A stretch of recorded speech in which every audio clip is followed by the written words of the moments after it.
Welcome back, everybody. The top story, or the story that certainly has got all of our attentions, is that of social grants and the SASSA issue. We've been getting some tweets from you. We want to continue to get those tweets, please, at Morning Live SABC. That hashtag is SASSA, and we'll pick them up. Tweet us also questions that you would like to ask my next guest, which is Themba Godi, the Chairperson of SCOPA. Before we talk to him, though, let's just take a look at one of your tweets just to set the background of what you are thinking at home, because really, in reality, this is going to affect those that get paid out these social grants that may not get them. Usisiwe saying DSD should continue paying out the social grants. They have enough payout points to reach the poorest in deep rural areas. Okay, so I think you're meaning CPS there. I think that's what you're saying. Noza saying the post office, since nothing happens there anymore, they could liven it up a bit.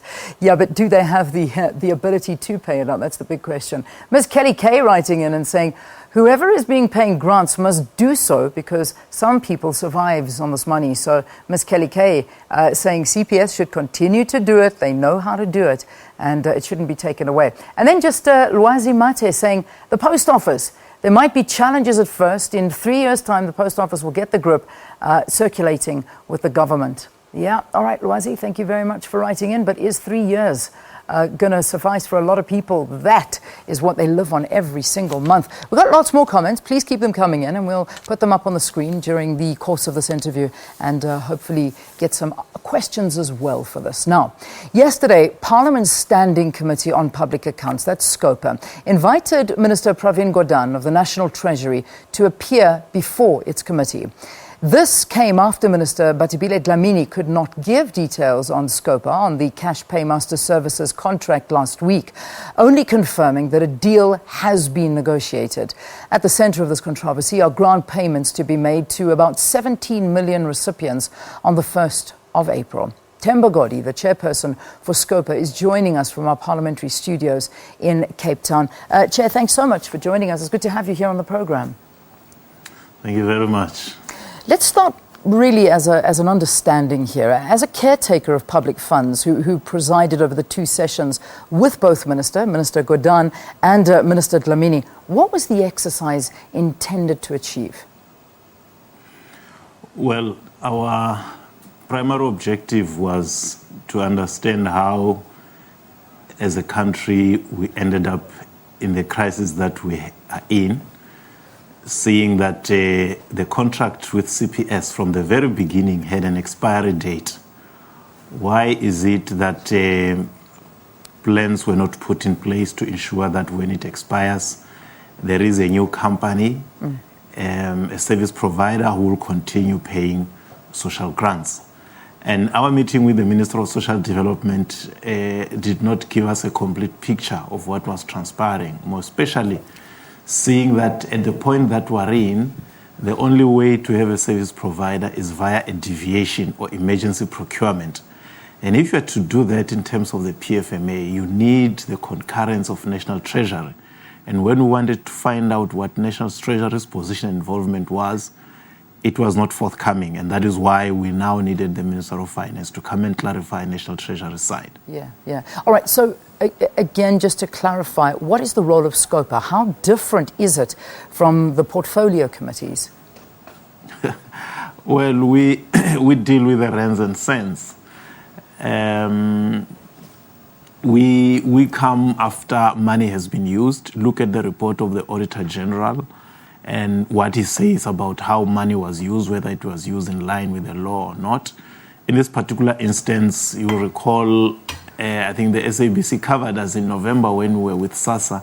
There was an irregular expenditure of 316 million on the CPS contract, which actually led to these discussions about the CPS contract over whether now that it's coming to an end, what is their state of readiness. And at that point, they asked us to give them some times and call them early in the year so they can give us a comprehensive feedback, which turned out not to be the case. Yeah. All right, so now we get to the business of the day now. You've sat through both of the sessions. You've listened to the facts from both sides. What sense do you make of the situation with all of this information that has been handed to you over this SASSA debacle? Well, I think, Leanne, the first thing is that there is commitment from everybody, from Parliament, from Cabinet, that come the 1st of April, grant recipients must be paid. Money is there to pay the grants. Money is there to pay the service provider. The only thing that is not in place is a contract with a service provider that will enable that contractor to do the payments. But for SCOPA, the critical question is whether these payments will be done legally or illegally, meaning will all the procurement processes have been followed or not. And that is why we're interested in getting National Treasury's perspective, since they're the ones whose golden signature is required to make it legal. If not, it is going to be a query by the Auditor General, and they will have to come before SCOPA about it. Yeah, which puts us in a bit of a predicament now, because we've got CPS saying that if an interim contract is not signed by today, they are not going to be able to make these payments. They say they need 15 days to prepare. But you've got on the other side Treasury saying this is nonsense. We heard the Minister of Finance yesterday saying that they are now, they work for the government, they're under an obligation to wait, and they need only 5 days to get this ready. So it just appears that there's so much friction there. And today is a deadline that's been given by CPS.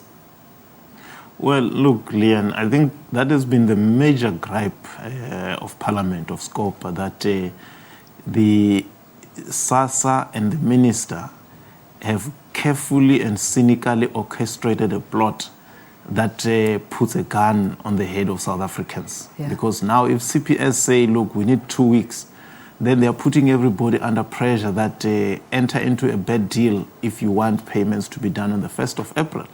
And yet we knew 5 years ago that on the 31st of March 2017, this contract is going to end. Why is it that nothing was done until this late hour? I think that is where our major gripe is as Parliament, that this is a cynical ploy meant to guarantee CPS on conditions that will be favorable to them, and not economical as required by the Constitution and the PFMA. Yeah. When you say SASSA and the Minister, you're obviously talking about Minister Bathabile Dlamini.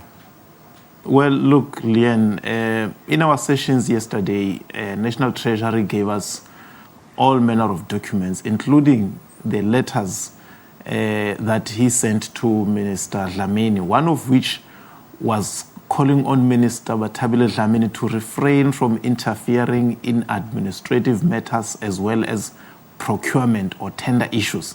So she has actually been the source of the confusion that is there, because she has, against the law, interfered in administrative process to try and push things in the direction of a personal choice. Just before we take a break here on the program, the one question I need to ask you is something that our Minister Bathabile Dlamini has been saying the entire time, and she's been quoting our President, that there is no crisis, that nobody needs to worry. What do you think? Is there a crisis? Look, Leanne, I think this is a distraction and a diversion. You see, paying social grants is not an achievement. It's the most basic of government responsibilities. So we don't even need to assure people that they will be paid, because they must be paid.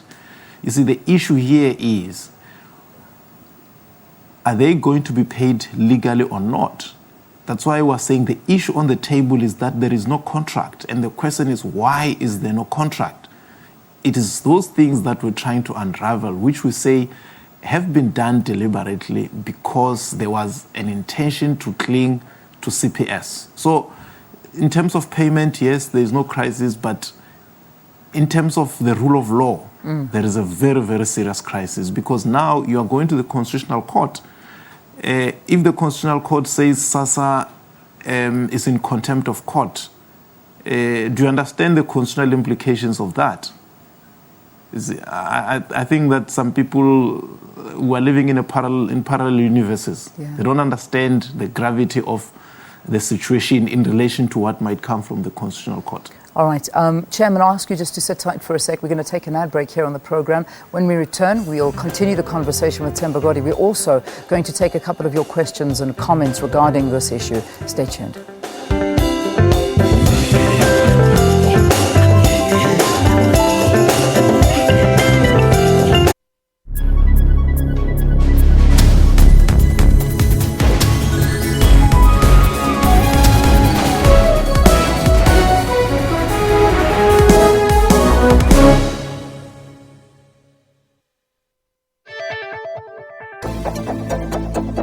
When cell phones get cut off, people say Mdluli was listening. Who are you? We have to approach Dennis Breitenbach, who was the prosecutor by then. The DA parliamentarian. That's correct. The one who was making halabaloo about me. There are allegations here that you abused the slush fund. What do you say to that? We don't have slush fund. I don't know about slush fund. I respect the fact that you cannot talk a lot about the Secret Service and all that. I guess that's the norm internationally. Yeah. But how do we know that you, Richard Mdluli, are not abusing the funds of the state? You are counted amongst the president's men. Are you?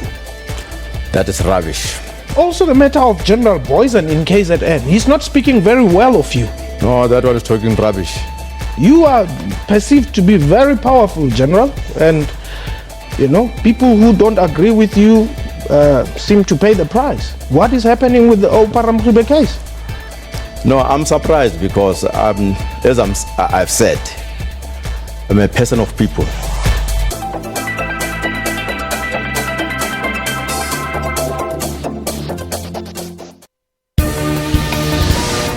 Gift of the Giver says it wants to resolve the issue diplomatically and amicably so. It still believes it could be a case of mistaken identity. OPEC members Nigeria and Libya, both suffering setbacks in production, were given exemptions. In 2016, the airline was voted the leading airline in Africa by passengers in the World Travel Awards. Currently transports more than 160 tons of cargo. She won the Sun International Ladies Challenge, the Supersport Ladies Challenge and the 2016 Chase to the Investor Cup for Ladies Final. Stay tuned to News Today, Monday to Friday from 3 to 5:30 p.m. here on SABC News.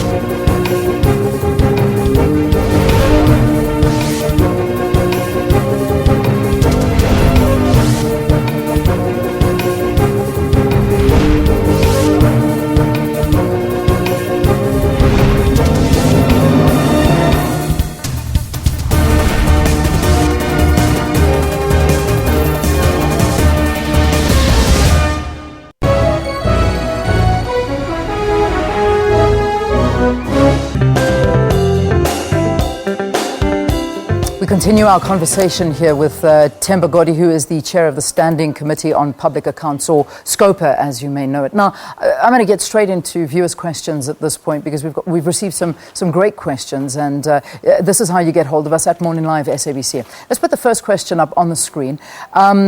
Please ask, this is from Madise Paul, ask Mr. Godi why Bathabile Dlamini, the minister, feels she owes no one an explanation and not interested in clearing the air. All right, Paul, I'm not sure if you're at you have the ability to answer that question, but I think it resorts back to the issue that the minister is saying that there's no crisis when it comes to the payout, but the crisis is really what's happening behind the scenes and the breaking of the law and what the Constitutional Court has ruled. True, very true. I think that's the point. The issue of payment on the 1st of April is a diversion, is a distraction to the real problem, which is ensuring that CPS continues to pay social grants. I mean, look, this is a company which has had a 5-year contract that was declared illegal.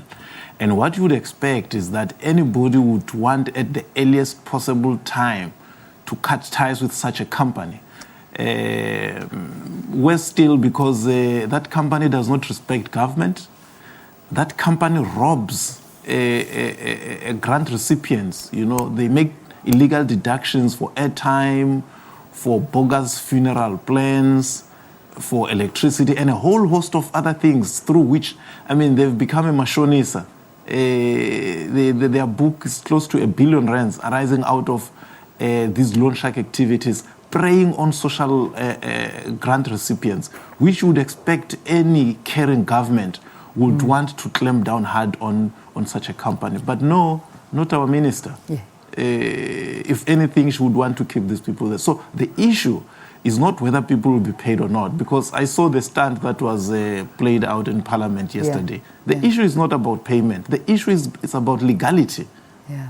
And we're not, unfortunately, as you're saying, getting those explanations from the minister. And quite interesting, I mean, when you talk about Net 1 and you talk about CPS, they say, and to quote what Minister Gordhan was saying before SCOPA yesterday, he's basically saying that the shareholders should tell Net 1 their perception is that the CEO appeared to be extremely arrogant and disrespectful to the South African government, from which government they make 2 billion rand a year. So it's the arrogance. More than 2 billion rands a year. More than 2 billion rands a year. Yeah. Let's go to our next question now from our viewers that are writing in here this morning.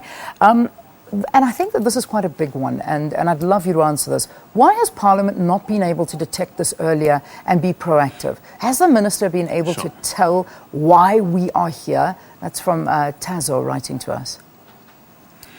Yeah, I think that's an important question, because it also talks to the work that Parliament does, the adequacy of that work. Well, the day-to-day monitoring of departments is done by portfolio committees. We deal with matters that are raised by the Auditor General in the annual reports. And like I said, in our instance, we had an irregular CPS expenditure of 316 million, over which we had called SASSA in November. But my understanding is that all along, the Minister and SASSA have always told Parliament, no, don't worry, everything is in place. But I'm sure Parliament could and should have done better in asking for evidence in that particular instance. Even in our case, she said in November, look, give me time, call me beginning of the year so I can give you a comprehensive presentation on our state of readiness. And so the assumption was, well, everything is in place. We are going to merely be furnished with information on how ready SASSA is, only to find that we ended up, with these running in cycles. And I think it's only when SCOPA called them that the penny dropped and it became clear to the nation that we're heading for a crisis. Yeah. Next question now, because this one I think is speaking to a lot of South Africans, and some are against, some are for. Let's put it up there. Soreto saying, please ask SCOPA chair this. Why can't they ask the South African Post Office to help in the distribution of the grants? Again, referring to what our Minister Bathabile Dlamini was saying before Parliament yesterday, again, emphasizing the fact that the Post Office is not ready to handle this. The Post Office cannot do it. What are you thinking? What is your view on this? Look, Leanne, I mean, this is just a ruse, and this is what I've said all along.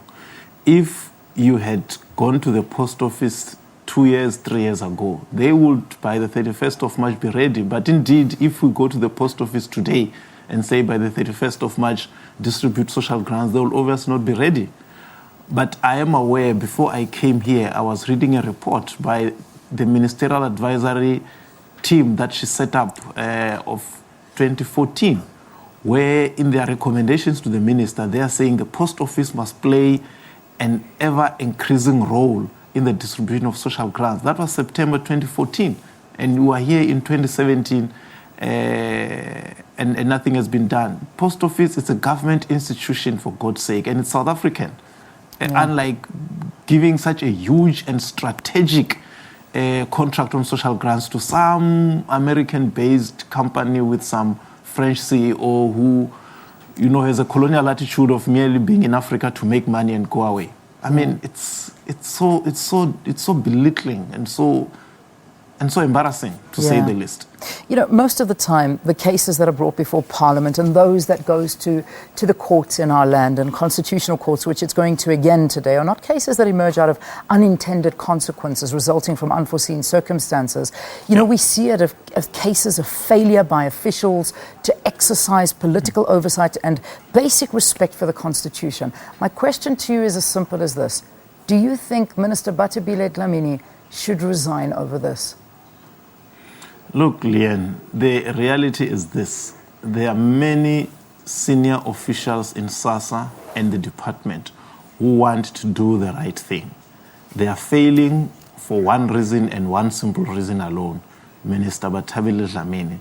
She is interfering in administrative matters and imposing herself to a point where I understand even outsiders who are not officials, but who are close to the minister, are poking their noses into the affairs and the running of SASSA and the department. I think it will be very difficult for anyone to justify why she should remain a minister after putting under threat the welfare and well-being of 17 million vulnerable and poor South Africans. We leave it there for this morning. Thank you very, very much for talking to us here on the program. Themba Godi is the chair of the Standing Committee on Public Accounts. Thank you again. Thank you. All right. Also, thank you to adding your voice to the conversation. Continue to do so. We'll try and read some more tweets for you in the next hour here on the program. It is just a couple of seconds after 7.